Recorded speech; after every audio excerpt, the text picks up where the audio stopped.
ahora, lastimosamente, todo lo que pasa con los niños. La situación de entonces de La Guajira es todavía más triste que el resto del país para los niños. Sí, señor. Sí, señor. Hay la desnutrición el desamparo, la ley por justicia propia. Eso es terrible. Nosotros hace unos días hablábamos, qué pena con los compañeros, hablábamos con nuestro docente sobre la situación de las etnias.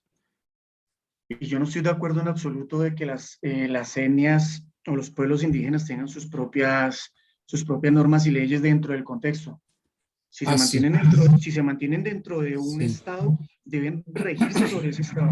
Y eso simplemente se presta para que llanamente exista el término impunidad en absolutamente todo. No solo con la infancia, sino con todo tipo de vejámenes, violaciones, homicidios, falta de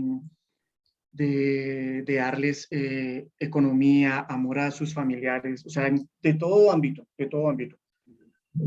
Eso que Tremendo. hacen las etnias no debería ser bajo ninguna circunstancia. Sí, eso de que darle sus propias leyes, que se rijan por sus propias leyes, eso es como pura demagogia política. Imagínese usted, doctor Altamar, que a un señor que viola y asesina a un menor de edad, en estas etnias le dan no sé cuántos azotes, 100, 200 azotes y 2 años de servicio de comunidad dentro de ellos mismos. Y pueden seguir delinquiendo y haciendo lo que desean. Eso no puede llamarse ley. Sí, no, no. Realmente esta ley, el Código de la Infancia debe modificarse, debemos revisar esa ley. El problema es que detrás de esa ley hay mucha gente que no quiere que se reforme. ¿Por qué razón? Porque de cierta forma esa ley es un escudo protector de los sicarios, porque el sicario generalmente es un niño, 10 años. Entonces ese sicario comete delitos y no le podemos aplicar las leyes que se les La aplican. ley ordinaria. Entonces, Mire usted, doctor, por ejemplo, en Medellín, sobre todo en Medellín y aquí en Bogotá, antes no se veía en Bogotá de esa manera. Hace unos años, estudios demuestran que es así, y eso lo traen de la cultura de Antioquia, que todos los sicarios son menores, ahora ni siquiera de 14, sino son menores de 12 años. sí, O sea, son niños literalmente. de 10 años, Sí, de 10 señor. años. ¿Por qué? Porque ellos se comportan Están como impunes. adultos, delinquen como adultos, pero las sanciones son las de restablecimiento de derecho y un montón de cosas de esas. Entonces esta ley debe revisarse, pero no permiten, no dejan que se revise. ¿Por qué? Porque ahí hay intereses muy grandes, ¿no? Entonces, Bastante economía. sí, alguna vez le oía yo a Popeye, que fue uno de los grandes sicarios de Uy, Medellín, Popeye decir pues que ellos delinquían y ellos mataban y hacían de todo y que la ley los protegía. Entonces la gente no entiende eso. Pues sí, cuando uno lee el Código de la Infancia entiende que son protegidos. Entonces viene el Instituto Colombiano de Bienestar Familiar a acogerlo y a ver entonces cuáles fueron los derechos que le vulneraron para restablecer los derechos y el defensor de familia y todo ese cuento. Tenaz. Bueno, Javier, entonces para que te pongas a tono con todos los demás compañeros, eh, vas a sacar la misma nota que sacaron tus compañeros, mi doctor, muy amable. ¿ok? Que eso, Muy amable, bendiciones en dígame. todos sus caminos. No, tranquilo, Javier. Entonces tú quedas como todos los demás. Bueno, mi doctor. Quedas, ¿ok? A todos Bueno, los Javier. compañeros aquí presentes les deseo el mejor de los exámenes. Doctora Andrea, como siempre, mil y mil gracias por todo tu apoyo. Inmenso. Qué calidad de ser humano. Les pido permiso, muy buen día. Bueno, que te vaya bonito. Bien, Bendiciones, Javi, que todo salga bien. entonces nosotros seguimos. Oh, aquí se me metió un cuadrito que no quiero, no tengo por qué tenerlo ahí. Bueno. Bueno, entonces sigue el grupo número 5.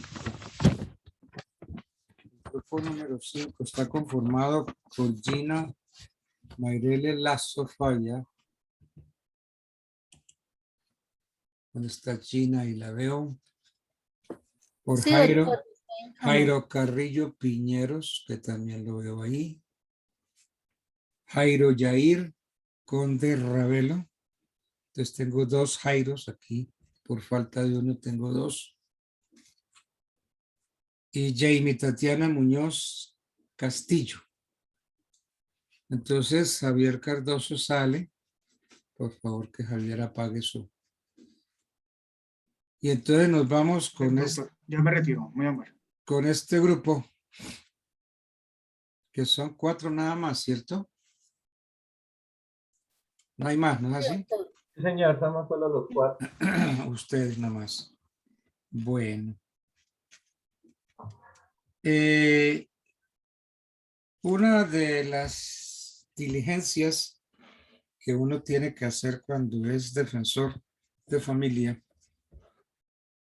y le llega el caso de una madre que quiere abandonar a su hijo, que quiere entregarlo en adopción.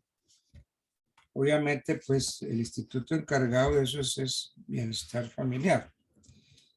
Entonces, a usted le toca como defensor de familia recibir a esa señora y sentarla en su despacho para conseguir de ella el consentimiento. ¿Consentimiento para qué? El consentimiento, ustedes saben que es la manifestación informada, libre y voluntaria que tiene la madre de dar en adopción a su hijo o su hija y entregarlo al defensor de familia. Y entonces allí hay una diligencia importante que es ese consentimiento. Y hay que sentarla a la mamá para que manifieste su consentimiento de dar en adopción al niño. Yo tuve una experiencia desagradable en Medellín de una estudiante de psicología que se acercó al instituto. Yo trabajaba con bienestar familiar, se acercó al instituto para dar en adopción al niño. Ella, chocuana, estudiante de psicología, de 6º semestre de psicología, vivía con 5 o 6 compañeras más, compartían gastos, y entonces ella salió embarazada. No lo abortó, gracias a Dios, pero entonces cuando tuvo el muchachito, entonces hay un término máximo de 30 días para dar ese consentimiento, porque eso es lo que se llama en el código aptitud para otorgar el consentimiento. La aptitud para otorgar el consentimiento se tiene al mes de nacida la criatura, al mes después del parto, es decir, 30 días. Muy bien, entonces empezamos a cumplir todo el procedimiento. Entonces le pregunté yo, ¿y por qué quieres dar en adopción? Doctor, es que yo estudio psicología. Yo vivo con 5 compañeras más. Sí, te lo entiendo. Estudias psicología, qué bueno. Vives con 5 compañeras, compartes gastos para poder continuar tus estudios. Pero dime una cosa, ¿has pensado en tus padres para no dar en adopción al niño sin entregarle el niño? Tú vas al Chocó, allá a Quibdó, llevas el niño y les dices, ténganmelo ustedes mientras yo termino mi carrera. Dijo, no, no, no, doctor, yo no quiero eso. Y le prohíbo terminantemente que usted me vaya a llamar a mi papá o a mi mamá para esa diligencia. Oye, pero le estás negando al niño un derecho constitucional de tener familia. Dijo, es que no, no, yo no lo quiero. Y le dije una cosa, ¿y por qué no lo quieres? No, no, no, es que yo estoy estudiando. Le digo, yo te lo entiendo. Es que yo convivo con unas alumnas, con unas compañeras. Y entonces tú no puedes vivir con el niño y con tus compañeras. No, no, no, no, no, no, no. Yo quiero, sí que nosotras nos entendemos muy bien, hacemos todas juntas, los fines de semana salimos, vamos a discoteca, bailamos y todo, tomamos traguito. El caso es que el niño se convirtió en un estorbo para esa estudiante. Yo le dije algo muy feo a la niña, que no tenía por qué habérselo dicho. Se lo dije en forma horrible y ella me acusó hasta el presidente de la República fue esa situación mía. Entonces yo dije, yo no puedo seguir en esto, yo no puedo aceptar. Entonces yo renuncié y me salí del Instituto Colombiano de Bienestar. Entonces, cuando tengan un caso de esto, pues pregúntenle si ella ha sido legalmente y formalmente informada sobre los efectos de su consentimiento para dar el niño en adopción. Si ella ha recibido la preparación y ha recibido un tratamiento especial, entonces usted siente a esa niña y tómele el consentimiento. De conformidad con el artículo 66 de la norma, ustedes miren y verán, el consentimiento es la manifestación informada, libre y voluntaria de dar en adopción a un hijo o hija por parte de quienes ejercen la patria potestad ante el defensor de familia, quien los informará ampliamente sobre sus consecuencias jurídicas. ¿Cuáles son las consecuencias? Pues que inmediatamente esa mamá pierde la patria potestad sobre el hijo. No vuelve a tener derechos sobre ese hijo. Y lo que es peor, que pasado, entregado al Instituto Colombiano, ya no podrá volverlo a ver. Entonces hay 30 días para esa diligencia. Entonces la pregunta que yo les hago a ustedes es, ¿por qué creen que es indispensable tomarle el consentimiento a esa mamá que quiere dar en adopción a su hijo o a su hija? ¿Qué consideran ustedes? ¿Por qué es eso? Entonces, ábranme por favor los micrófonos que los veo rojitos. Jamie, ábreme el micrófono. Gina. Ok. Los oigo entonces. Ese es un proceso administrativo donde se debe dejar constancia de que a la madre se le hizo conocer el conocimiento, el consentimiento y las consecuencias que trae al firmar la autorización. Eso queda en un auto de notificación donde pasan los 30 días. No, no, no queda en un Es auto. Le irrevocable. estamos hablando de la diligencia. Esa Ah, diligencia queda entre el expediente que lleva el defensor de familia. Pero, ¿entendió mi pregunta, Gina? sí, Bueno, pueden ingresar todos, ¿no? Participar todos. Por Profesor, ejemplo, buenos días. Yo diría que se haría firmar el consentimiento, pues para que quede expreso en el documento que cuáles son los motivos por los cuales ella quiere entregar al niño. dentro del Eh, proceso, sí, señor. que quede constancia en el ¿Cuáles son los proceso. motivos? Sí, Sí, señor. ¿Cuáles son los motivos?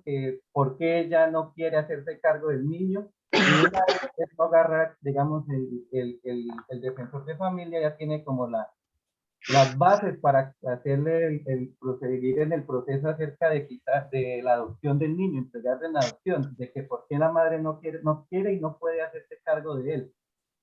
como un requerimiento legal para el Estado tener como los fundamentos y validez para seguir en el trámite. A ver, Jairo, Jamie, Gina, Pues, si ustedes doctor, si ustedes son defensores de familia y yo me los encuentro, les digo, ojo, coja a esa señora y siéntela y sáquele el consentimiento. ¿Por digamos, qué doctor, será? ¿Por qué será que yo le estoy constancia? nosotros, doctor, pues en la otra materia que estamos viendo en simultáneo, este módulo, estamos viendo derecho de familia. En derecho de familia hablamos hace poco del tema de la revocatoria del consentimiento en los procesos de adopción, que tal como usted nos lo refería, digamos que el Código de Infancia y Adolescencia y la normativa del ICBF establece los 30 días a Correcto. partir de la firma del consentimiento para hacer una revocatoria del mismo. Correcto. Entonces se nos planteó un caso, el cual pues está expreso en una sentencia que es la sentencia de tutela 510 del 2003, Sí, en el cual pues a la muchacha, que en ese caso era una menor de 17 años, sí, si no estoy mal, pues digamos adolescente. que, sí señor, una adolescente, ella entrega en adopción a la menor por encontrarse, digamos que en una situación económica deficiente, psicológica y emocional, ¿sí? Sí, correcto. Entonces, digamos que se acerca un defensor de familia, se hace el proceso para, pues, digamos, consentir o brindar un consentimiento respecto a dar en adopción a la menor. Perfecto, sí. La sentencia nos expresa a la Corte que, pues, el consentimiento debe estar exento de vicios primero. Digamos que en la sentencia... Sí, Jairo, pero a ver, pero ustedes se encuentran conmigo Sí, señor. y yo a la manera de consejo les digo, Jairo, Jamie, Jairo Conde y Gina, importante, y les digo así en confianza, agárrenle a esa vieja el consentimiento. Como, ¿por qué le estoy dando yo ese consejo en esa forma así tan coloquial? Sáquele a esa vieja el consentimiento. Porque si no existe el consentimiento no se puede seguir en el No se proceso. puede dar el proceso de No tiene adopción. validez. Pero Bueno, sería un consentimiento inválido. eso es cierto, pero ustedes quedan pensando, bueno, ¿y por qué el doctor Altamar nos dijo, cuál el consentimiento esa vieja? Sáquele el consentimiento, no se vaya a olvidar del consentimiento, sáquela, siéntela ya en su oficina y sáquele el consentimiento. ¿Qué querrá, qué quiso decirnos, advertirnos el doctor Altamar con eso? Pues es que inicialmente el consentimiento es el requisito para iniciar el proceso de adopción. Estoy de Pero como lo acuerdo. plantea el doctor Altamar, de sacarle el consentimiento, digamos, a eso me iba yo a referir, que es lo que nos dice la sentencia, porque literalmente le sacan el consentimiento a la adolescente. Sí. Y pues después digamos que la Corte dice que es un consentimiento sin validez, porque no se le brindó, digamos, primeramente, cuando se va a buscar el consentimiento se debe brindar una atención previa y un acompañamiento psicológico en el cual se le va a decir al adolescente o a la persona en el caso cuáles son las consecuencias de dar en adopción a un menor. Bueno, vamos a suponer que ustedes ya hicieron eso, ¿no? Ustedes, el Instituto Colombiano le dio cartilla a esa mamá suficiente para que dé su consentimiento, la manifestación de la voluntad de ella. Pero es que el doctor Altamar nos dijo ahí, nos trató de hacer una advertencia. ¿Cuál será esa advertencia? Porque la mamá está divinamente enterada, ya la enteraron, le hicieron hacer un curso, mejor dicho, sabe qué va a hacer. Y entonces, ¿por qué el consejo del doctor Altamar?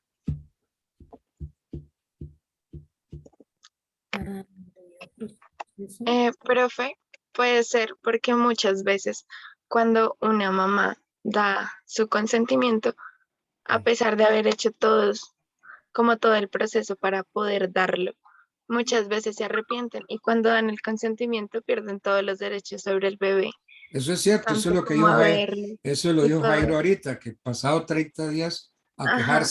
a quejarse al mono de la pila, porque ya le perdió se le venció el término. Pero ¿por qué será que yo le digo, oiga, Jairo, oiga, Jamie, Jairo Conde, Gina, tengo entendido que está usted ahorita metida en ese problema. Oiga, no se le olvide sacarle el consentimiento a esa vieja. Ojo con eso, chao, nos vemos. Entonces usted queda pensando, bueno, ¿qué quiso decirme el doctor Altamar? Que no se le olvide. No le podemos dar lugar a que se arrepienta para iniciar el proceso.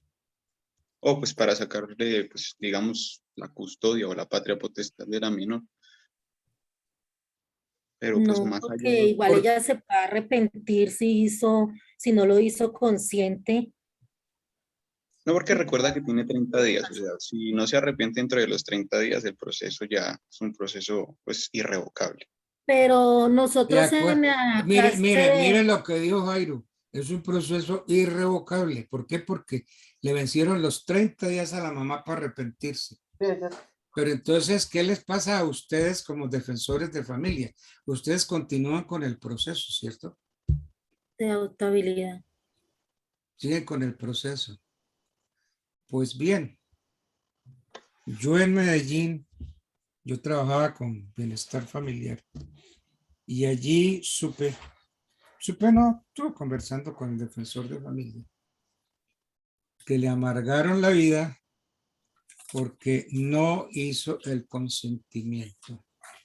Y entonces fue denunciado penalmente por secuestro. ¿Cómo les parece? Secuestro, le formularon un denuncio penal por secuestro. ¿Por qué? Porque en ninguna parte del proceso constaba el consentimiento, o sea, esa manifestación libre, espontánea de la madre de dar en adopción.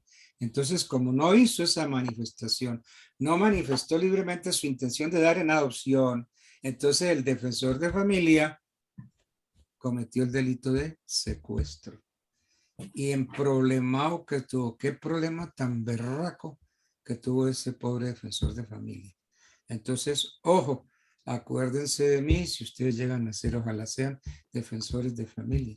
¿Qué era lo que quería decirnos el doctor Altamar? Pues vea, pendejo, sáquenle el consentimiento porque le afrijolan a usted un denuncio por secuestro. ¿Cómo le parece? Terrible, ¿no? Bueno. Es que uno no se pone a pensar nada de esas cosas hasta que le pasa a uno en la vida real. Bueno. Bien, entonces estamos por ahí con esa preguntita, el consentimiento. Voy a ver si tengo otra pregunta. Esa es que para descalabrarlos a ustedes, para joderles el cerebro, nada más.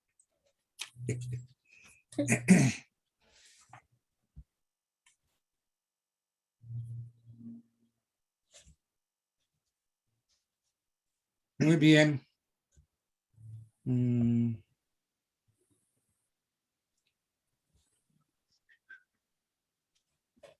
Entonces, el defensor de familia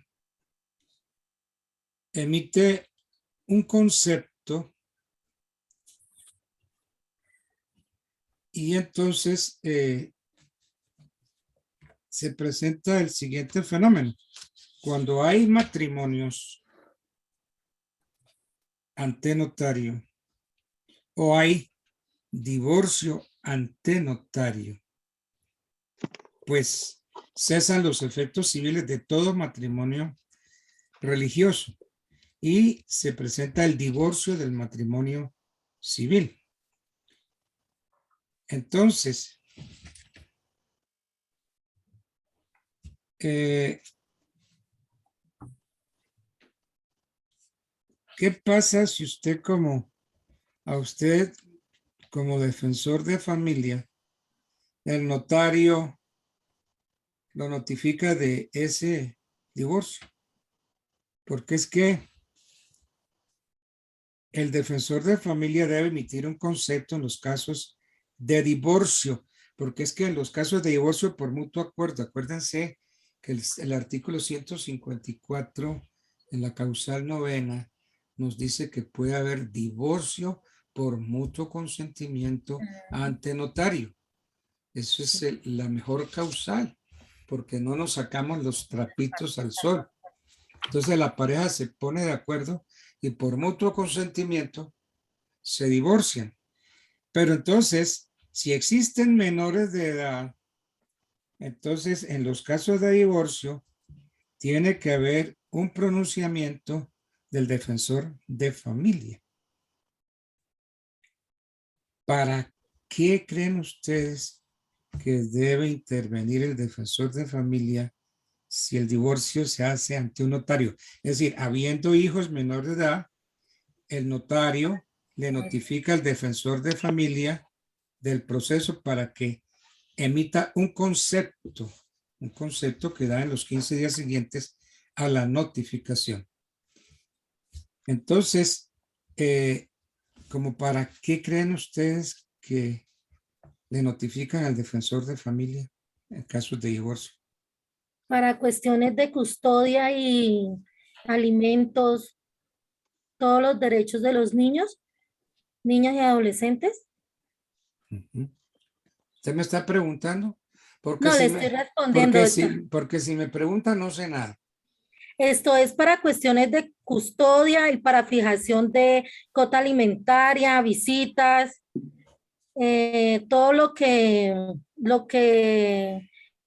implica los derechos de los niños, niñas y los adolescentes.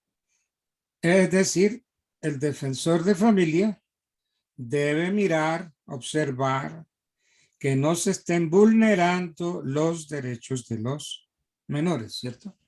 Sí, doctor. Para eso es que lo notifican. Y entonces usted tiene 15 días para emitir su concepto.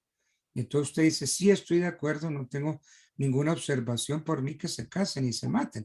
No tengo ningún problema, ¿no? Bueno, pero resulta que el defensor de familia encuentra algo. Detecta la vulneración de un derecho. Entonces usted como defensor de familia que detectó la vulneración de un derecho, ¿qué debe hacer? Pues Pues, ahí no sé si se adelanta, digamos, el defensor adelanta un oficio en donde administrativo. Perdona, ¿adelante un oficio? No, No. un proceso administrativo ante comisaría de familia.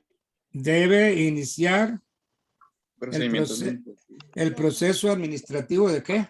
de restablecimiento de restablecimiento derechos. De restablecimiento de derechos de los niños, niñas y adolescentes. Exactamente. Entonces, está obligado, tiene que iniciar el proceso administrativo de restablecimiento de derechos.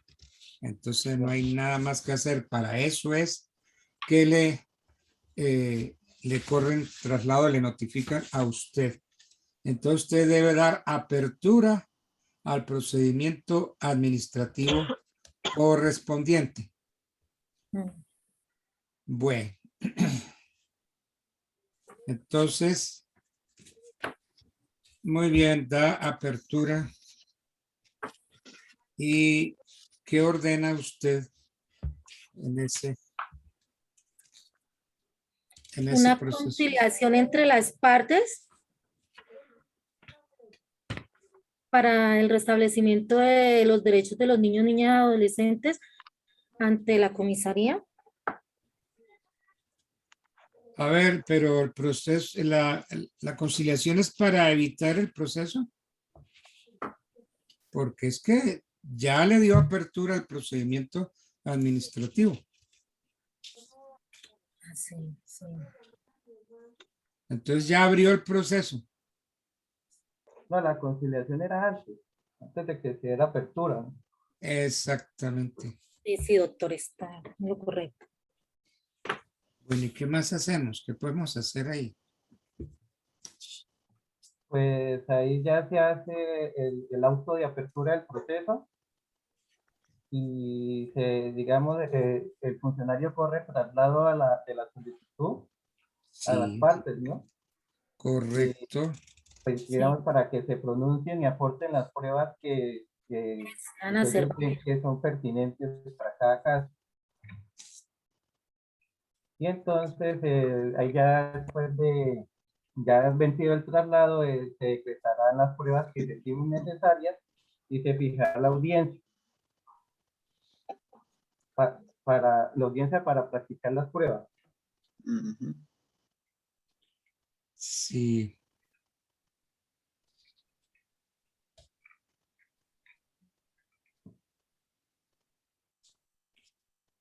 A ver, el defensor de familia puede y debe abrir el proceso administrativo de restablecimiento de derechos en los casos ordenados, en los casos expuestos por ley. Pero para asumir conocimiento y adelantar procedimientos orientados a adoptar decisiones o para iniciar las acciones judiciales que le corresponden ante las autoridades. ¿Ustedes qué creen? el defensor de familia es para prevenir.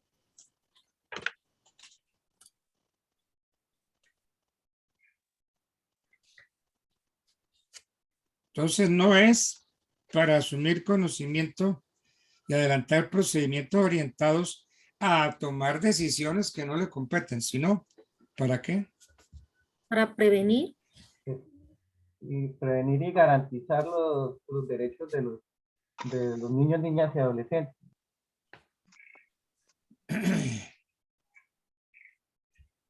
Bueno.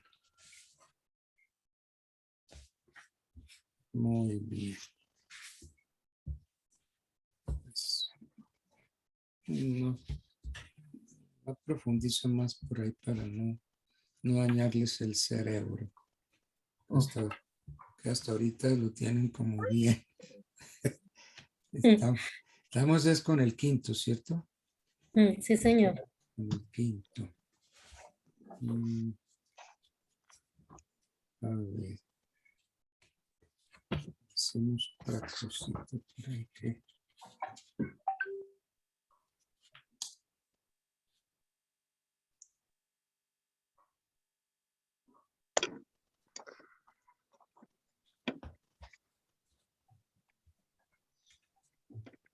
Ustedes tienen el artículo 70 de la ley de infancia.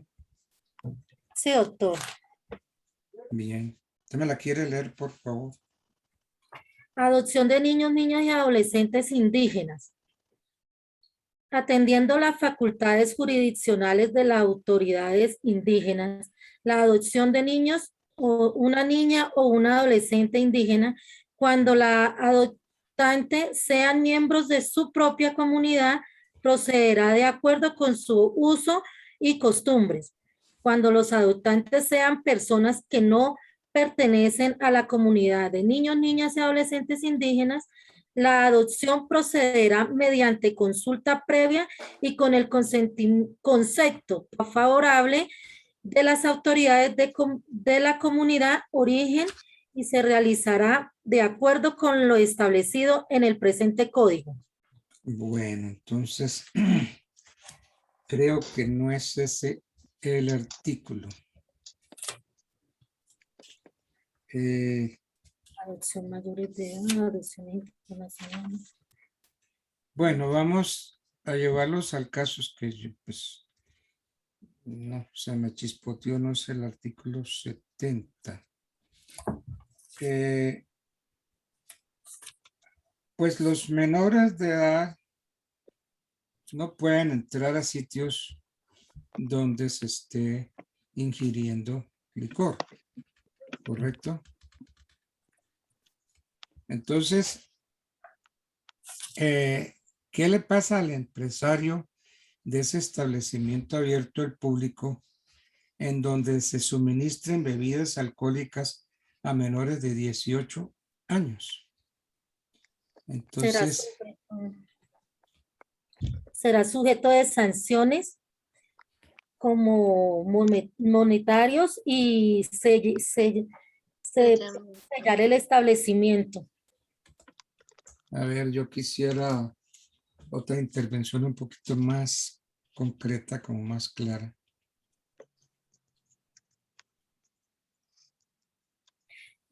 Pues en caso de que el menor de edad compre bebidas prohibidas en los establecimientos como estancos, cigarrerías, pues el establecimiento tiene la prohibición de que esos productos no pueden ser suministrados a menores de edad. Entonces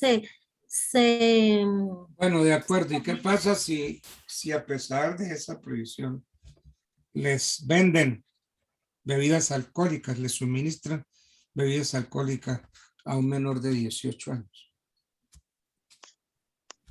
lo pueden sancionar por unos salarios que establece la ley. No recuerdo bien cuántos salarios. Y si vuelve a incurrir, el mismo establecimiento ya optarán por el sellamiento del mismo. No me miran otras posibilidades. Uy, doctor. Muy bien. Pero es que, a ver, es que hay dos normas especiales que regulan de manera diferente una misma materia en cuanto al tipo de sanción que se impone en cada caso concreto.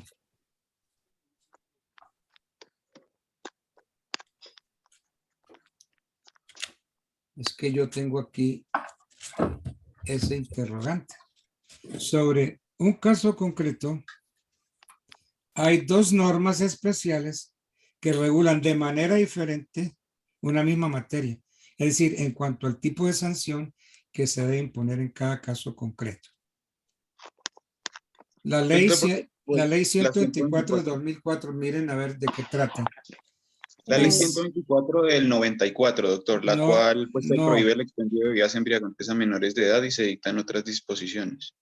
es del 94 o del 2004. Del 94, doctor. Mírame a ver la ley 124 del 2004.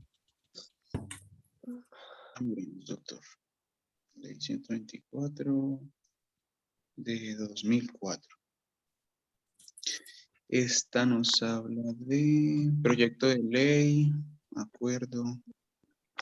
No, doctor, pues no me aparece, me aparece como un proyecto de ley, pero Las bebidas embriagantes. Entonces, la ley 94, ¿de qué año? es la ley 124 de 1994, doctor. Entonces la ley 124, que la tengo bien, pero entonces yo tengo mal el año. Yo tenía año 2004 y es del año, ¿de qué año es? Del 94, doctor. De 1994. Esa ley, ¿cómo sanciona a ese empresario de establecimiento público? Estamos entendiendo que lo van a sancionar por suministrar bebidas alcohólicas a menores de 18 años. ¿Cuál es esa sanción que impone la ley 124?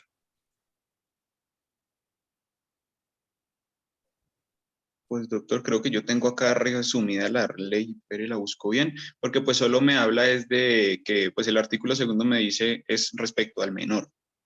Lo sancionan también con cursos.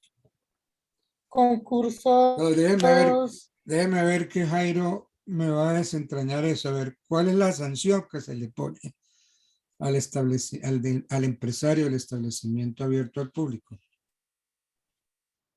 La sanción, permítame, doctor, y ya, porque... Es que fíjese, doctor, que pues no sé si yo estoy aquí en una... No, si esta es la de función pública. Me habla la persona mayor que facilite bebidas embriagantes a su adquisición será sancionada de conformidad con las normas establecidas por los expendedores del Código Nacional Departamental. Toda publicidad para la aplicación de frente en ningún caso el infractor detenido. Correspondiente a cualquier abuso de las autoridades.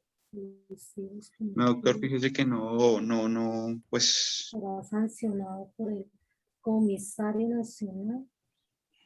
No encuentro ningún... A ver, yo los ayudo. Entonces, ¿cuál es la norma que impone como sanción la clausura del establecimiento hasta por 2 meses? Y que en caso de reincidencia, la clausura será definitiva. Sí, con el sellamiento. ¿No es el Código Nacional de Policía? ¿Será? Ay, sí. Ok. Sí, sí, sí. Código Nacional de Policía. Código Nacional de Policía. 1801 del 2011.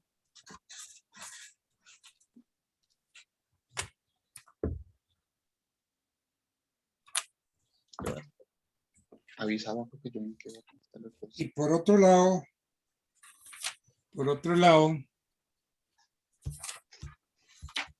el Código de Infancia y Adolescencia establece como sanción multas, salarios mínimos, multas que quedaron consignadas Multas. en el Código del Menor, pero en ese artículo 217 de la ley, se habla de la derogatoria. Dice, el presente código deroga el decreto 2737 de 1989 o Código del Menor, a excepción de los artículos 320 a 325.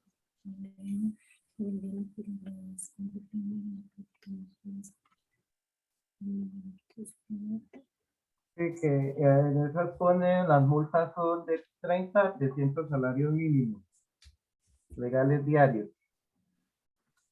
Esto del Código de Policía también habla del artículo 180 de las multas. Sí, por eso es que quedaron que uno multa y el otro cierra. Sí, señor. Dice, uno sanciona con la clausura del establecimiento hasta por 2 meses. Creo que eso dice el Código Nacional de Policía. Y la ley 1098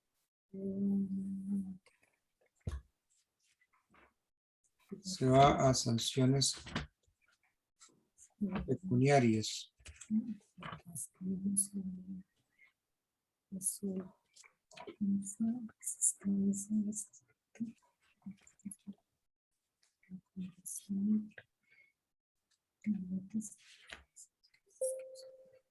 Costo de cobro colectivo. 215.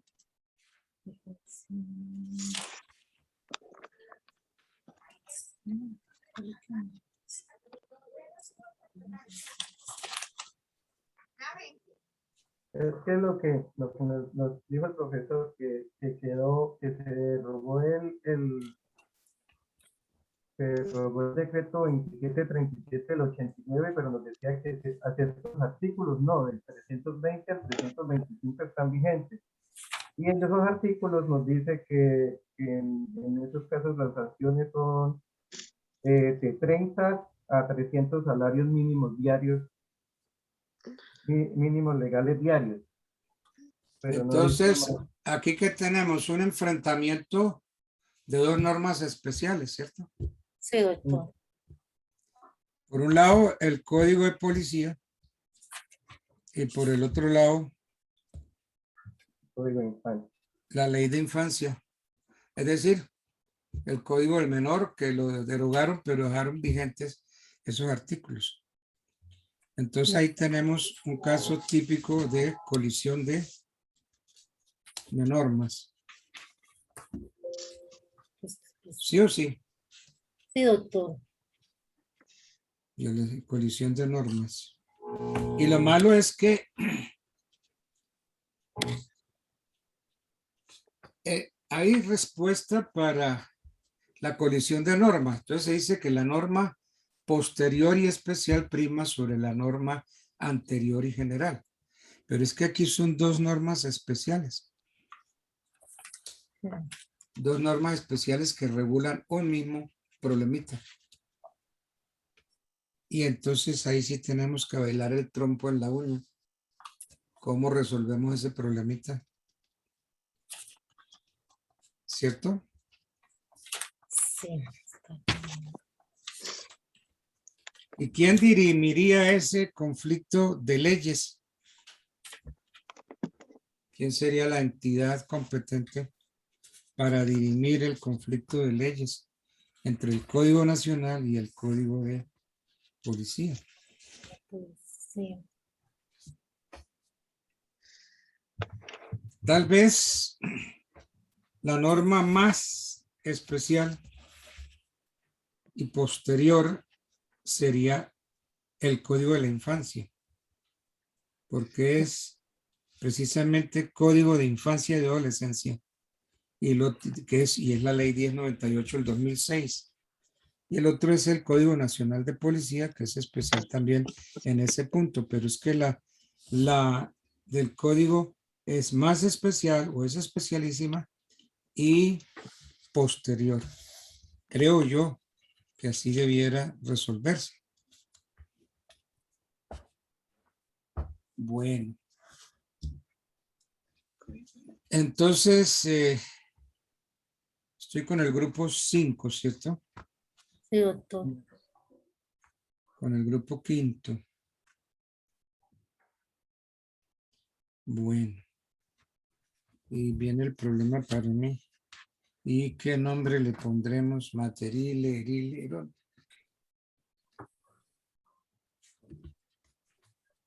porque es que el tema era para pensar y pues se me quedaron calladitos. Por ejemplo, Jamie se me quedó muy calladita. No me habló mucho, no me participó. Bueno, entonces les voy a decir, la participación de ustedes, entiendo, tenía que ser muy reducida porque el tema es muy especial, pero es un tema que ustedes tuvieron que haber visto cuando estaban en kinder jurídico, conflicto de leyes. Eso lo vieron. Jairo trató de sacar por allá la sentencia de la corte, en fin. Pero no se acordaron ustedes de ese conflicto de competencias, conflicto de leyes que vieron en kinder. Que el problema de esta profesión es que tenemos que aplicar todo lo que sabemos. Y entonces uno no puede decir como alumno, uy, eso no, eso introducción al derecho, teoría general, eso ya lo vi, me lo sé de memoria, eso ya no necesito nada más. Y no lo vuelve a estudiar uno más, nunca en la vida vuelve a estudiar eso. Y uno cree que la liebre no le salte, sí, señor. Cuando menos piensen, la ley, el problema los ubica. Y ustedes dicen, ay, eso lo tengo en la punta de la lengua. Si yo me acuerdo que eso lo estudié yo divinamente, lo sé. Pero no, el derecho no lo tiene. Porque el maldito derecho es traicionero a morir, pero traicionero. Hoy lo tiene, mañana no. Entonces, para este examen que les va a venir, un examen de estado, creo que les toca hacer examen, ¿cierto? Sí, sí, doctor. Ay, yo tengo todo, tengo pues una propuesta para repasar todo eso para el examen, pero no sé, ya yo no vuelvo a hablar de eso. De todas maneras, pues tienen que meterse con todas esas disposiciones. Bueno, entonces yo les voy a poner un 4 a todos. Entonces ustedes, cada uno tiene notas distintas. Entonces, a la nota que tienen, súmenle este 4. Entonces suman y dividen por 2. Y esa es la nota definitiva. ¿Ok? Listo, doctor. Muchas gracias. Bueno, Bueno, Gracias, pues, doctor. me place saludarlos. Lo Bien, mismo. entonces Muchas gracias, profesor. a ustedes, son las 11 pasaditas, 11:02, 11 de la mañana son. Yo tengo 11:01, 11:02.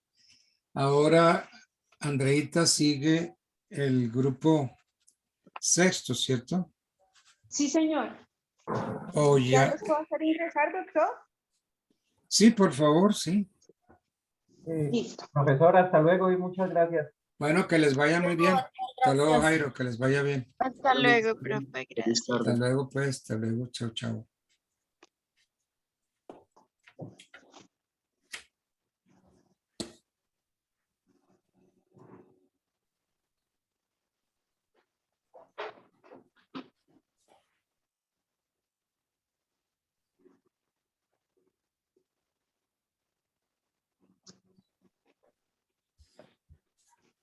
Doctor, Sí. imagínese que ayer una compañera me llamó y me dijo que no estaba de acuerdo con la nota del parcial. Ah, bueno. Entonces, yo ahorita te llamo, te comento y hablamos bien del tema, ¿te parece? ¿Y qué hacemos con eso? ¿Qué hacemos con eso? Pues tendría que hablar con la decana en este momento. Ya te cuento, Doc. Porque es que, pues es que si entro a revisar la nota de un alumno, tengo que revisar la nota de todos los alumnos. Doctor, muy buenos días. Andreita, buenos días. Te ves Buenos días. bronceada, te ves ¿Cómo muy estás? querida. Bien, ese bronceo te luce. Tan temprano y ya de una vez le están echando los perros. Está muy No, bien no, eso. no, doctor.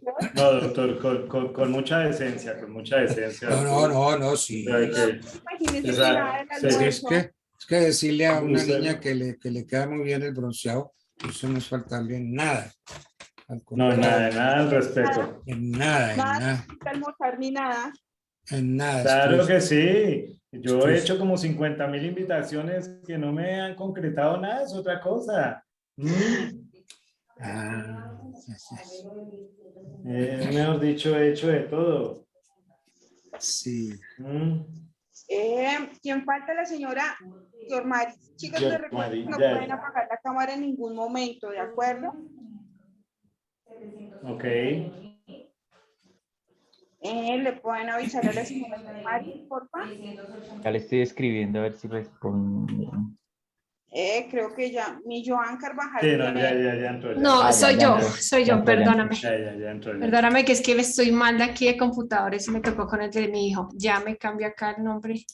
Ok, perfecto. Doctor, ya estamos completos. Gracias, doctor. Entonces miramos a ver. Andrés Felipe Heredia, ya está ahí. Yormari Páez Gil. Mi está doctor, ahí. buen día. Buen día, estás en la pura mitad de la pantalla. Javier García, a la derecha arriba. Javier García. Cristian Guisa Bernal. Buenos días, doctor. ¿Y Carlos Eduardo Carrillo hace parte? No.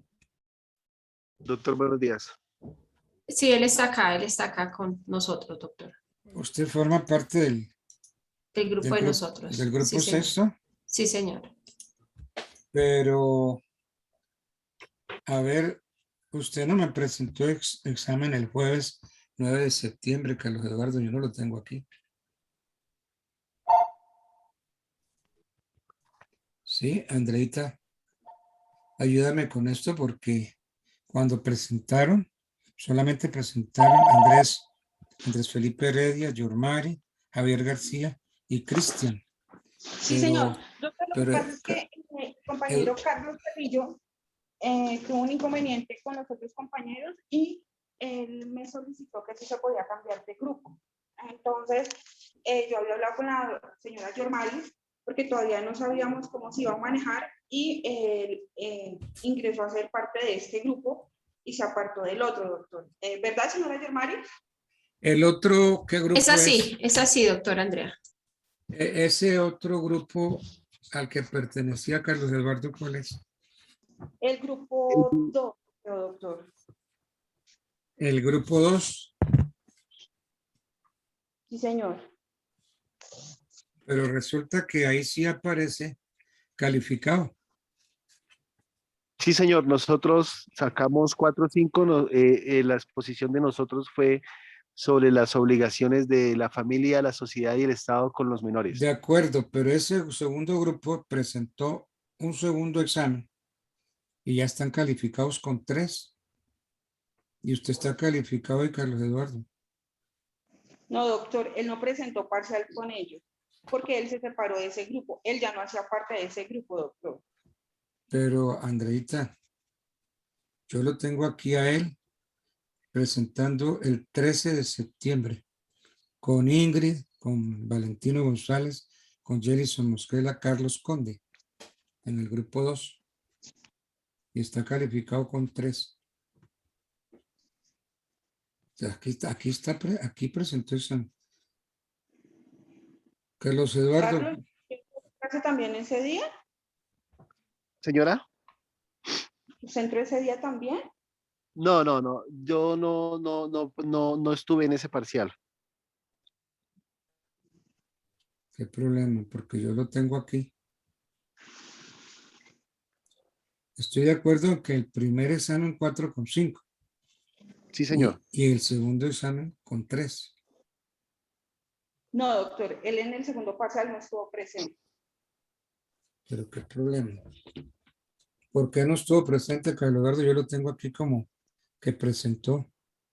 Por lo que dice la doctora Andrea, doctor, yo me estaba separando, o sea, para presentar el otro parcial, nos dividimos.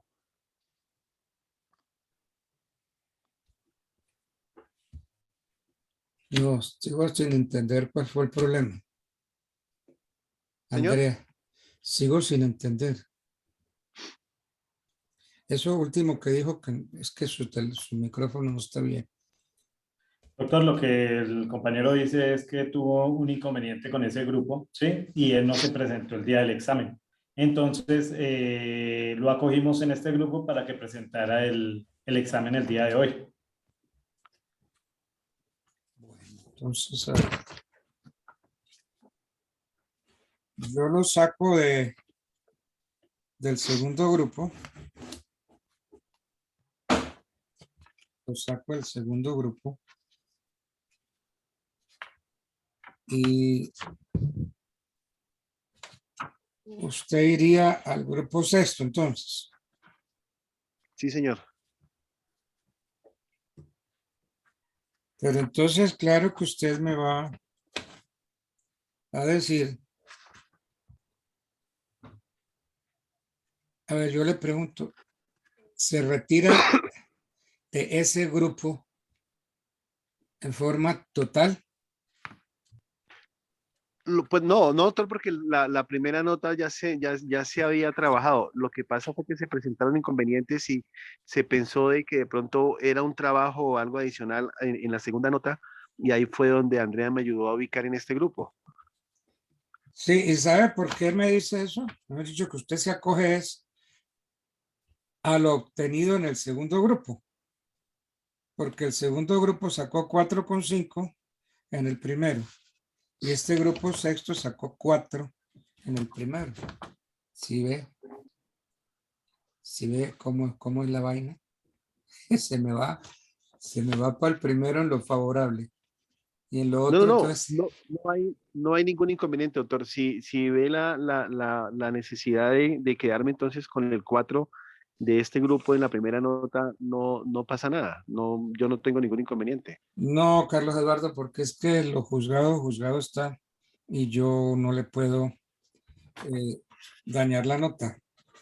Es el principio de la reformatio in peius. Yo no puedo incurrir en reformatio in peius. Yo no puedo corregirle la nota en peor. ¿Sí? Entonces yo tengo que aceptarle a usted que en el primer examen tiene 4,5 y que los del grupo 6 todos tienen en el primer examen una nota de 4. Entonces así estamos. ¿Ok? Bueno, sí, señor. Y entonces quiero que todos los del grupo sexto sepan cómo es la cosa. Porque es que después no me van con el cuento que es que yo a Carlos Eduardo le puse más nota que a ustedes. Mejor dicho, Carlos Eduardo entra al grupo 6 en la etapa del segundo y último examen. ¿Ok? Bueno, sí, señor. Y me toca sumarle diferente a ustedes. Porque ahí le tengo que sumar la nota del primer examen con la que saque ahorita. Y la nota de ustedes del primer examen es distinta de la de él. Si hay algún inconveniente, yo no sigo adelante. Yo tengo que dejar esto muy clarito. No, doctor. No hay ningún inconveniente. No hay ningún inconveniente. Absolutamente, doctor. no, para nada, Perfecto. para nada, doctor, tranquilo. Puede estar tranquilo de parte de nosotros. Bueno. Gracias, doctor. Entonces, siendo así, voy a anotar en el grupo 6, voy a anotar a Carlos Eduardo Carrillo Rodríguez.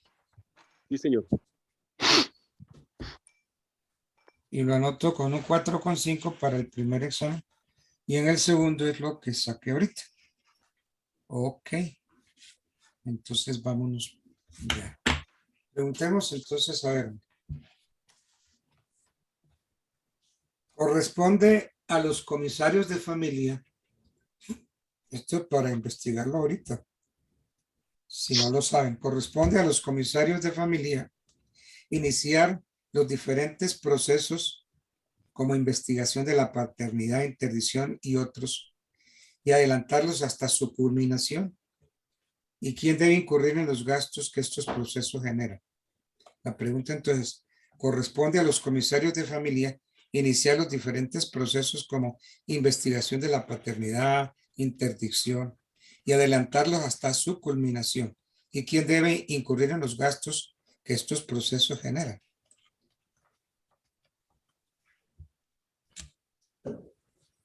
Entonces, ¿entendieron la pregunta? Pueden abrir todo lo que quieren investigar.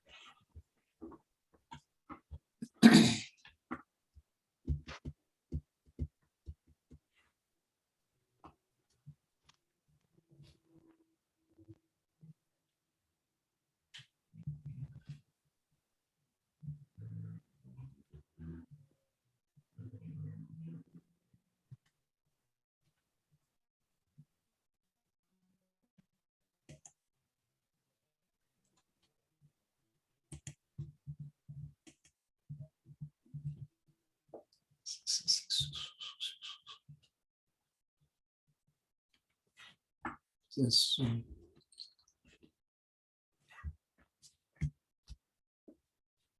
Andrés Felipe Heredia, que no tengo. Carlos Eduardo Carrillo Rodríguez, lo tengo. Cristian Luisa Bernal, Javier M. García. Y no veo el nombre de Yormari. Ah, sí, ya está. Acaban de ponerlo, Yormari Páez. Bueno, entonces, ¿cómo vamos con la pregunta?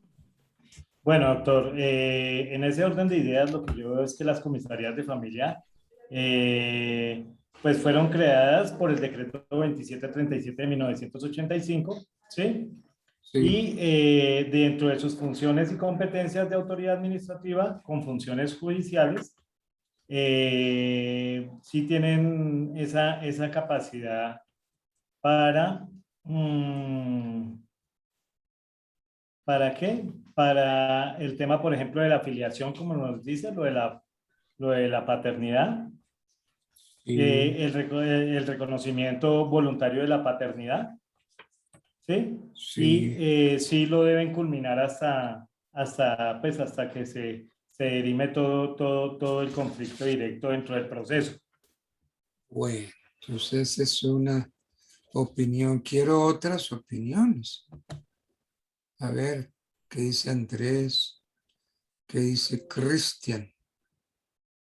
Doctora Yormari.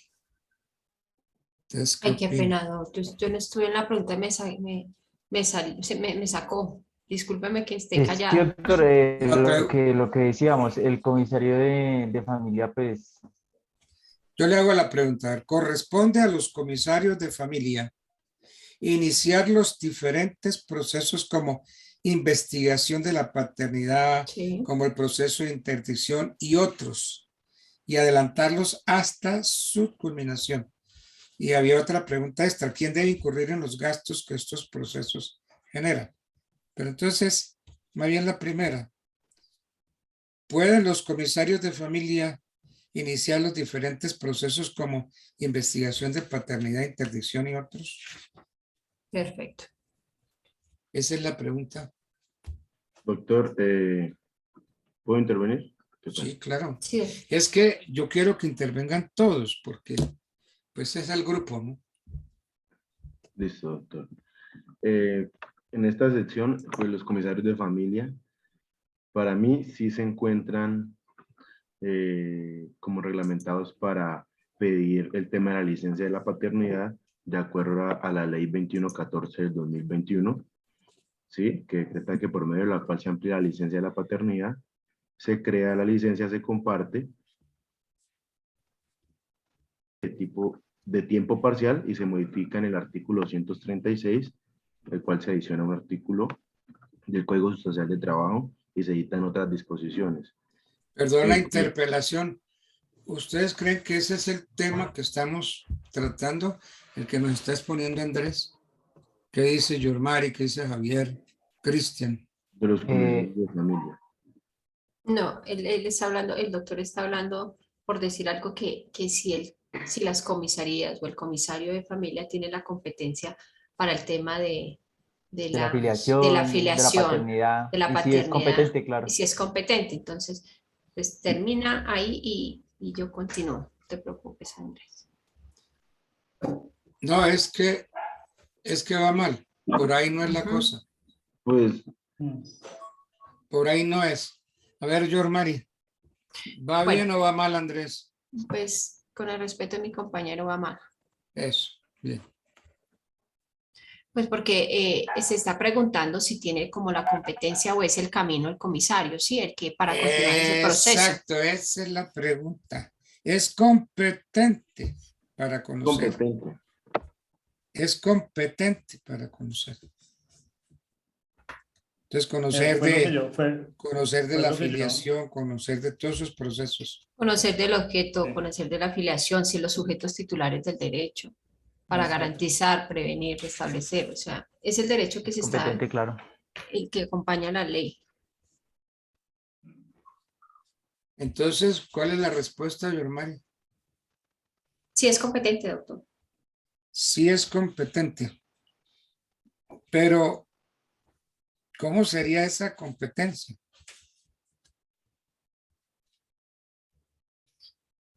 ¿Cómo sería el camino? No, la competencia.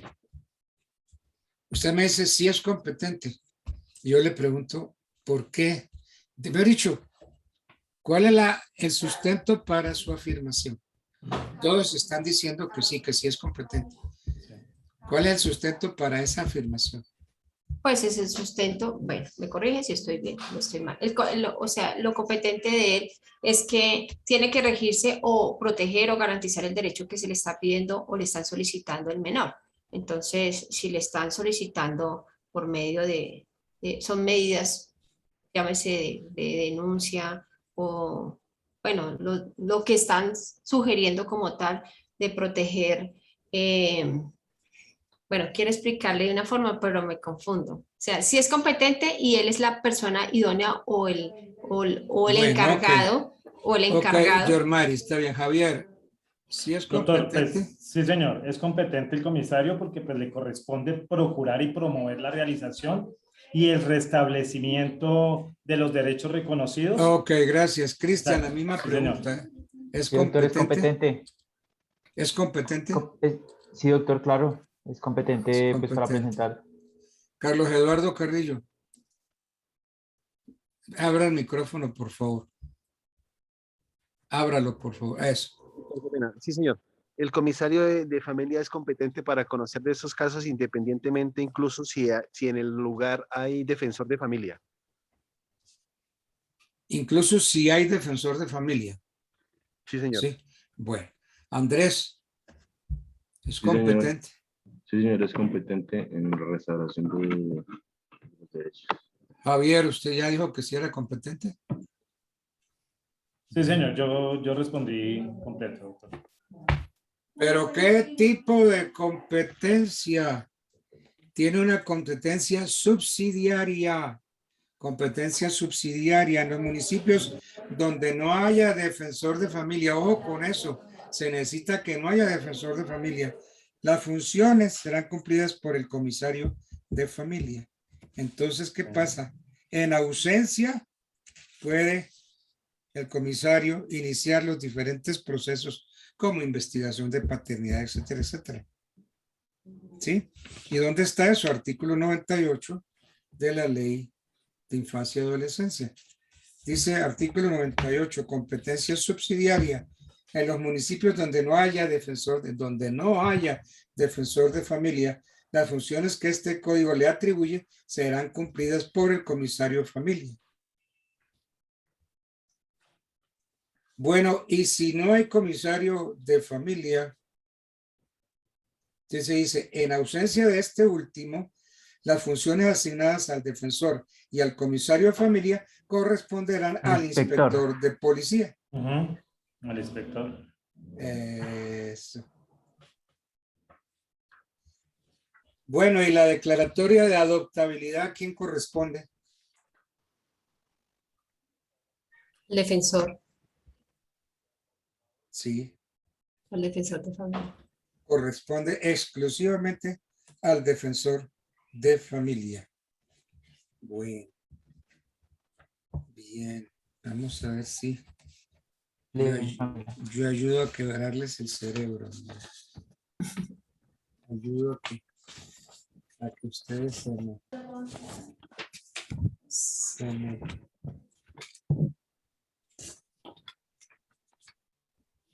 me desconfiguren más de lo que están.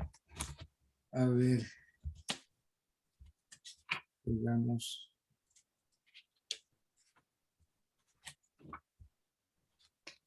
Digamos una preguntita por aquí, a ver.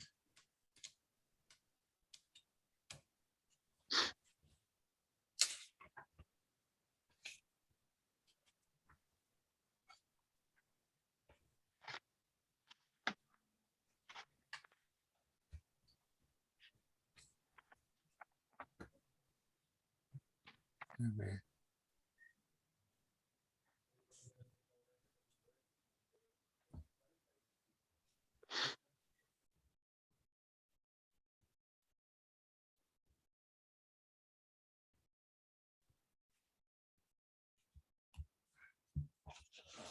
Bueno, resulta que quedamos en que la declaratoria de adoptabilidad le corresponde al defensor de familia, ¿cierto? Y tiene que hacerlo a través de una resolución.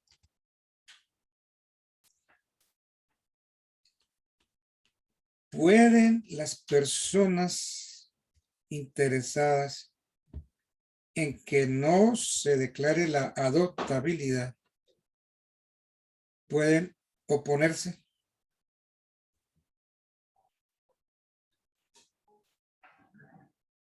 Cuando se presenta la oposición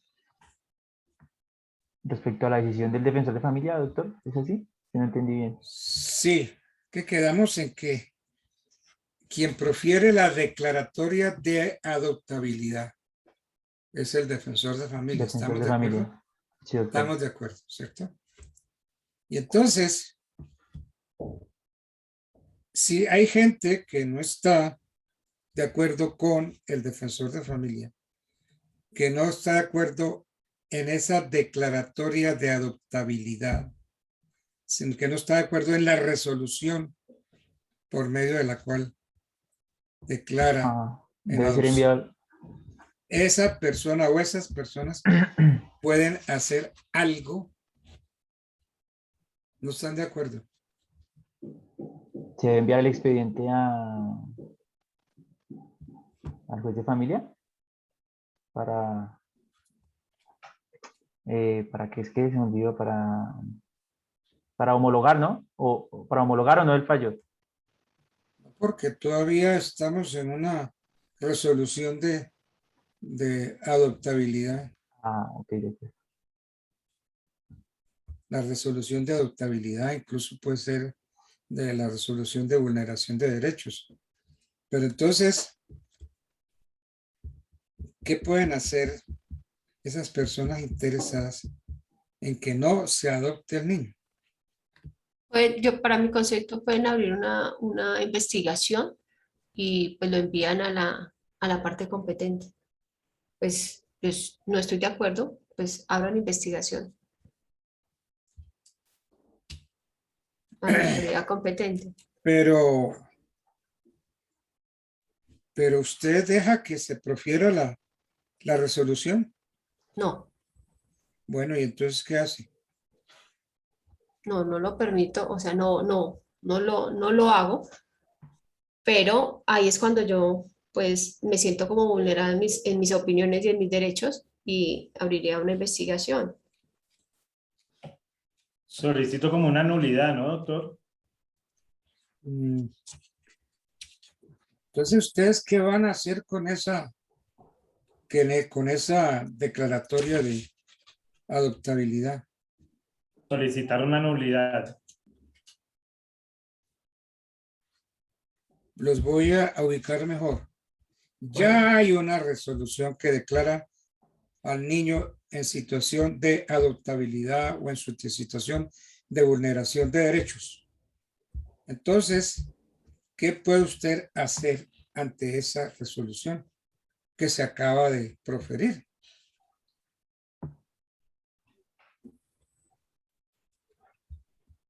Ustedes miran el expediente y dicen, uy, mi madre, acabó, o ayer este bendito Se lleva al juez de familia, ¿no? el defensor de familia, que quedamos que el que declara ese es el defensor de familia. El que declara la situación de adoptabilidad o vulneración de derechos es el defensor de familia. Entonces, el defensor de familia profiere la resolución que declara la situación de adoptabilidad del niño. Entonces, ¿ustedes qué hacen? Llevarlo al juez de familia. ¿Me están preguntando que me pregunta? La respuesta no tengo ni idea.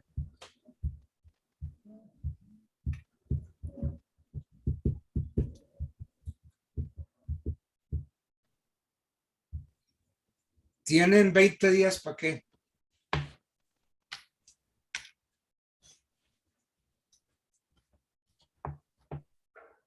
A ver, ya hay una resolución.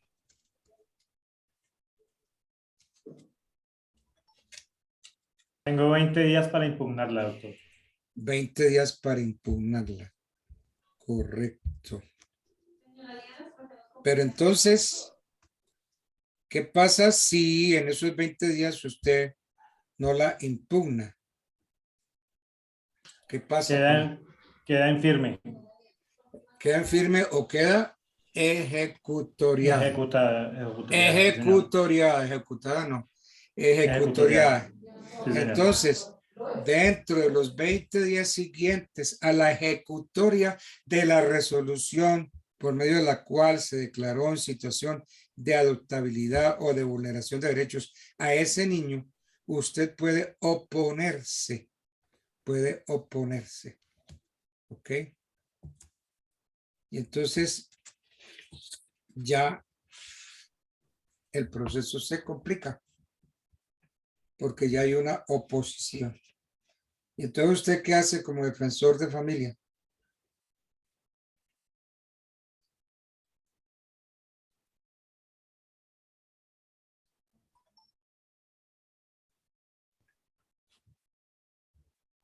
Remite el expediente al juez de familia para la homologación. Sí, señor, esa es la respuesta. Entonces usted declaró la adoptabilidad del niño, pero hubo oposición en esa actuación administrativa. La oposición se hizo dentro del término estipulado. ¿Cuál es el término estipulado? ¿Por 20 días? 20 días. En los 20 Ajá. días, es decir, antes de que quede ejecutoriada. Entonces, cuando pues, le ejercieron oposición, entonces usted como defensor de familia, ¿qué hace? ¿Corro traslado? No. ¿Sí entiende cuál es la situación que tienen ustedes ahí, no?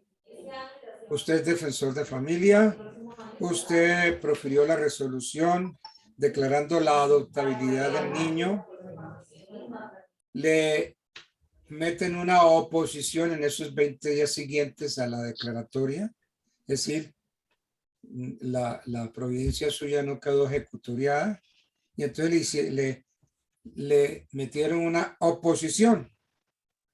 Y entonces ya usted como defensor de familia ya tiene la resolución, pero ya tiene la oposición. Entonces, ¿usted qué hace?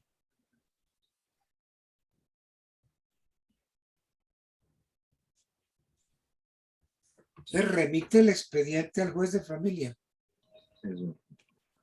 ¿Para qué lo remite? Para ver si le homologa o no su resolución de adoptabilidad. Porque su resolución de adoptabilidad no ha quedado en firme. La declaratoria de adoptabilidad, esa resolución, no ha quedado en firme. Y no ha quedado en firme porque fue recurrida, porque entre los 20 días siguientes a la ejecutoria de la resolución, entonces le metieron a usted un recurso, una oposición. Entonces se le opusieron. Entonces ya usted profirió una declaratoria. Entonces, ¿qué tiene que mandarle? Mandarle el proceso al defensor de familia para ver si le homologa la resolución por medio de la cual usted declaró en situación de adoptabilidad. Bueno. Y si no hubo ninguna oposición, ¿qué pasa?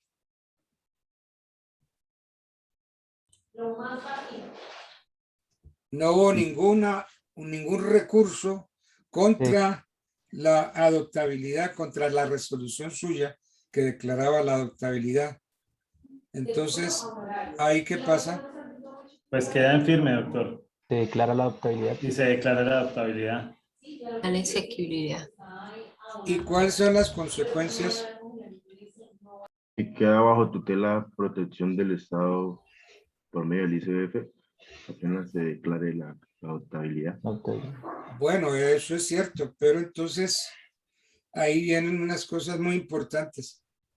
¿Qué consecuencias acarrean? Mejor dicho, en otras preguntas, la resolución que declara la adoptabilidad, ¿qué efectos produce?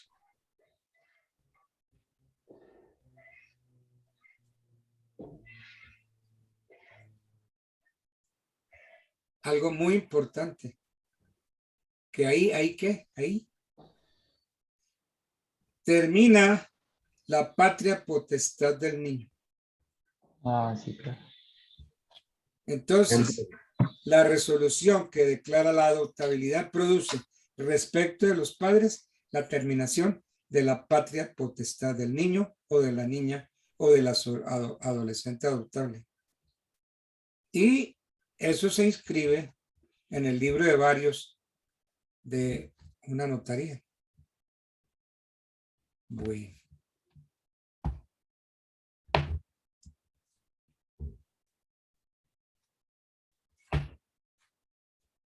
Bueno, vamos a ver. Sigamos con este curso. Ustedes no se deben quebrar la cabeza como lo estoy haciendo. Yo les estoy dando duro en la cabeza para ver si se dejan quebrar la cabeza. Mire. Ustedes saben que desde el tiempo de los romanos existen derechos en favor de la criatura del que está por nacer. Ese derecho en derecho romano se llama jus pronasciturus habetur. derechos del que está por nacer. ¿Ok? Por ende, entonces, yo puedo reconocer a ese niño como hijo mío, que está por nacer. No ha nacido, no es persona todavía, pero sí hay vida. Y entonces yo vengo, reconozco a ese niño que está por nacer, lo reconozco como hijo mío. Entonces, me reciben allá una declaración ante la comisaría de familia o voy a una notaría y reconozco al niño.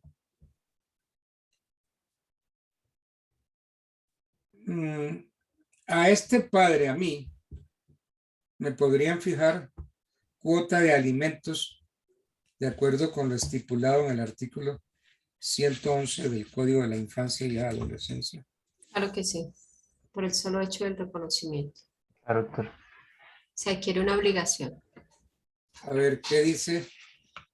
¿Qué dice 111 del Código de la Infancia y Adolescencia? Alimentos. Para la fijación de cuota alimentaria se observarán las siguientes reglas. La mujer grávida, o sea, la mujer embarazada, podrá reclamar alimentos a favor del hijo que está por nacer respecto al padre legítimo o del extramatrimonial que haya reconocido la paternidad. Ahí en ese punto ya quedó claro, doctor, en el punto número 1. En el numeral 1 del 111. Por su mero reconocimiento adquiere una obligación. Respecto del padre legítimo O del extramatrimonial que haya reconocido la paternidad. Entonces ya lo reconoció. Entonces esa mamá me puede solicitar alimentos. Cuota alimentaria. Dios, María, no lo vaya a hacer efectivo. Bueno. Okay.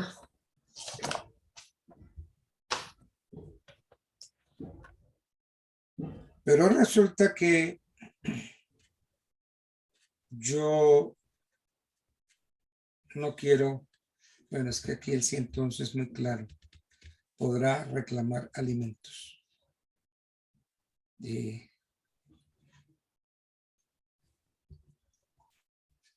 Pero a ver, ¿me podrían formular un denuncio por el delito de inasistencia alimentaria? Sí, doctor. El Código Penal establece en el artículo 233 la inasistencia alimentaria. Y es medida intramural. ¿233 de qué? Del Código Penal. ¿Qué dice? Léame, por favor, ¿qué dice el 233? Ya se lo busco, profe, qué pena. Bueno, yo también digo que sí, porque igual, ahorita lo que le acompaña en la ley del código es su finalidad y su objeto, y es la calidad y el bienestar del menor. De acuerdo, pero de una vez me pueden demandar.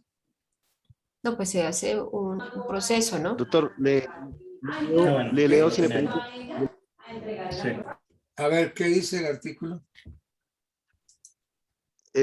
Doctor, el código 233 del código, el artículo 233 del Código Penal dice inasistencia alimentaria.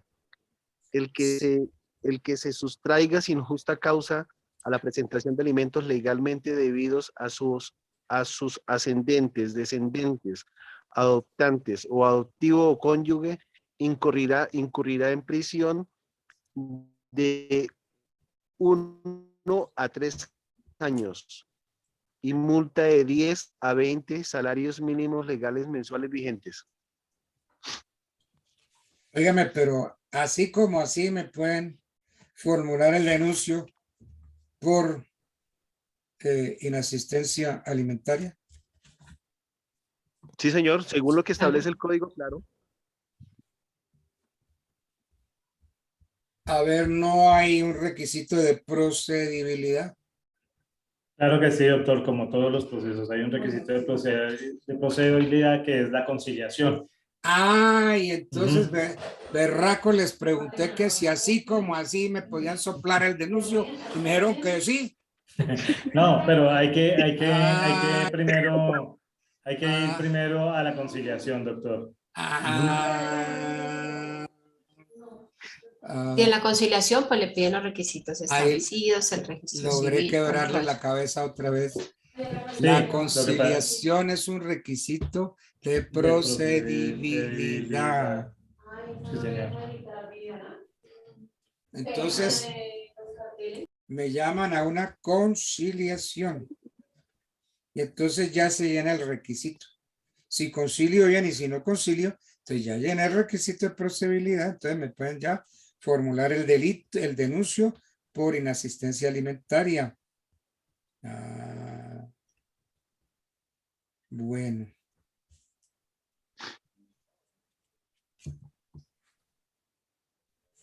Bueno, faltan 15 minutos para las 12 y estamos autorizados para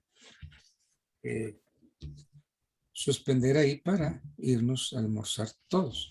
Hasta las 11:45 podemos dictar, hay obligación de dictar derecho de clase y faltando un cuarto ya podemos suspender la clase. Entonces, a ver que quede claro los alumnos. Andrés Felipe Heredia. Yormari Páez Gil. Doctor presente. A Javier M. García. Presente, doctor. Cristian Guisa Bernal. Presente, doctor. Carlos Eduardo Carrillo Rodríguez. ¿Estamos todos? Carlos Eduardo es el del otro curso que se vino a presentar. Bueno, ok.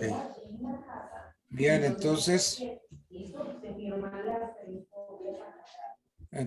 los que estuvieron muy duritos, pero yo soy toda una madre. Entonces les voy a repetir la nota que sacaron en el primero. ¿Ok? Qué bien, doctor. Gracias, bien. doctor. Sí, muy amable. Gracias. Y ya todos saben qué nota sacaron en el primero. Sí, señor. Entonces, esto es...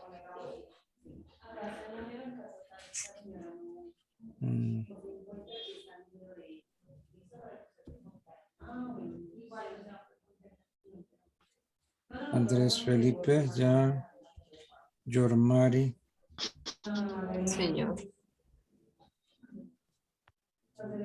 Yormari la noto, la siento como muy baja de calorías. Tan bonito. Está como muy seria, No, mi Dios, usted sabe que yo lo quiero mucho. Sí, pero entonces la noto como radio bajita. La frecuencia suya la noto bajita. No, porque está un compañero ahí, o si no, fuera otra. Ya. Sí, porque la noto así como caidita de frecuencia. Tan bonita. Gracias, Doc, por conocerme tan bien. Gracias, mío. Por eso lo amo con toda mi alma. Ay, muchas gracias. Eso es lo que vale. Y a Carlos Eduardo, entonces, el 4, súmeselo al 4,5 que ya sacó en el otro grupo. Ok, doctor. Muchas gracias. Entonces, aquí todos tienen 4 en este segundo examen. Doctor, muchísimas gracias. Bueno. Gracias, doctor. Gracias, doctor. Pues, me place saludarlos, que descansen hoy. Que Gracias, almuercen. doctor. Gracias, doctor. Bueno, ok, chao. Dios. Bueno, doctor, chao. Chao, Quiero Andreita. Se me cuida. Que se siga bronceando, la siga pasando rico. Para que vea, ella tiene su corazoncito del lado izquierdo. Y además hay alguien que sabe tirarle flechas a ese corazoncito. ¿Ah, sí? Sí, y lo tiene bien puesto, doctor, y lo tiene bien puesto, usted lo viera. Sí, pues bueno, Sí, yo hasta allá no me he fijado. ¿No se ha fijado? No. Pero si usted lo dice, debe ser así. No, sí. Oye, alegría, Andrea, Vea, mire, el hombre insiste, yo está insistiendo. Sí, ¿Usted qué va a hacer con ese muchacho? ¿Ah? Mire a ver qué hace con ese El muchacho. micrófono, Andreita, micrófono que no te escuchamos esas lindas palabras. Hacer que me adoptes, Javi. Claro, no, claro que sí. Adóptela, pero no le recomiendo que la adopte. ¿Por qué? Porque, ¿qué pasa si un padre y una hija? ¿No ¿Qué ven que pasa? me puedes estar guardando? ¿En qué delito incurre? Sí, claro, imagínate. ¿Ah? Entonces, Imagínate, doctor, acceso carnal en menor de 14 años. Ay, no, pues tan bonito. No, pues sí. Imagínese, doctor. Entonces, no le recomiendo a Andrea que la... No le recomiendo que la adopten, no, Andrea, no, porque usted misma se perjudica porque ya le corta toda posibilidad al doctor García. ¿Ve? Bueno. Doctor Okay. Altamar. Doctor Altamar. Mari, te oigo. Lo necesito. Yo le estoy marcando a su celular y no me contesta. Uy. Entonces ve, te confirmo el número, no sea que... Esto se puso caliente, me voy. Es que yo por eso es que lo cojo solito. Bueno, ahí los dejamos. Ustedes verán qué hacen. Chao, doctor. Bueno, mira. Dámelo. Dámelo. El teléfono 311. Sí. 474. Sí. 7587. Sí, mira, te estoy marcando. Claro que mi teléfono sale número privado, pero no sale la llamada. Bueno, entonces terminemos la clase y ya. ¿Me marca? Tú me marcas. Pero estés pendiente. O anote mi teléfono. 317. Chao, Andreita, chao, te cuidas. Chao. Te llamo ahorita que termine. Listo, mi Javi. Chao. Buenas tardes, señora Yormaris, que tenga buen día. Gracias, mi la quiero mucho, muy querida. Chao. ¿Cuál es tu celular, Yormaris? 317. 317. 368. 368. 00. 46. 46. Bueno, listo. Enseguida te llamo. Me marcas, yo estoy pendiente. Bueno, pues, quiero mucho. Gracias. Gracias, lo mismo. Dios te pague. Ok. Hablamos entonces. Bueno. Ok, Andreita, perfecto. Un abrazo. Bendiciones. Chao, profe. Gracias.